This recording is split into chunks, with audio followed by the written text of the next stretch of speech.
Join us on MarVerz videos. Hi and welcome to my channel. Ang lulutuin ko ngayon ay goto.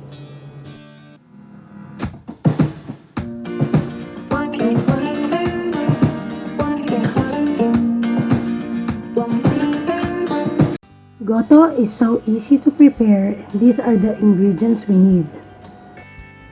Pork large intestine, ox tripe, glutinous rice, garlic, onion, ginger, turmeric powder, beef cube, cooking oil, salt, ground pepper, 6 to 8 cups of water,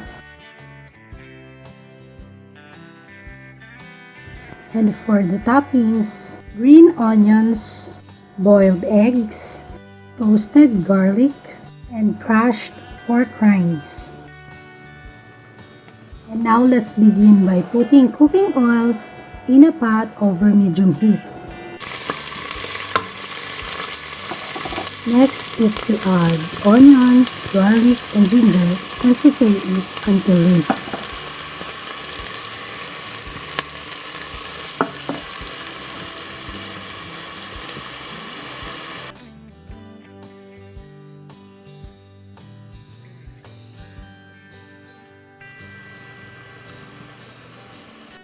Then add the pork large intestine and ox tripe.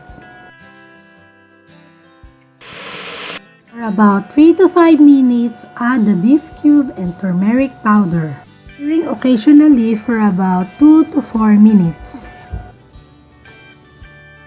Pour in the water and let it boil.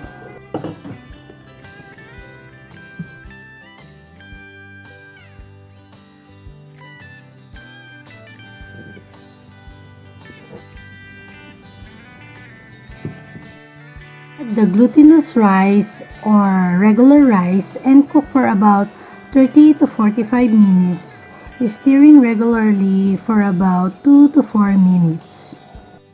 You can also add more water if needed.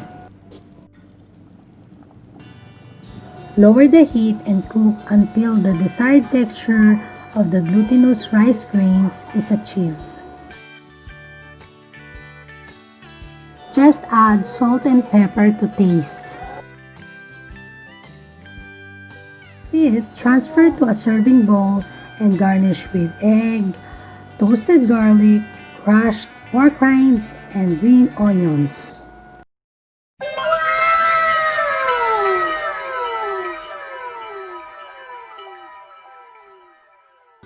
Please subscribe to our channel and don't forget to hit the little bell button to get notifications of our video uploads.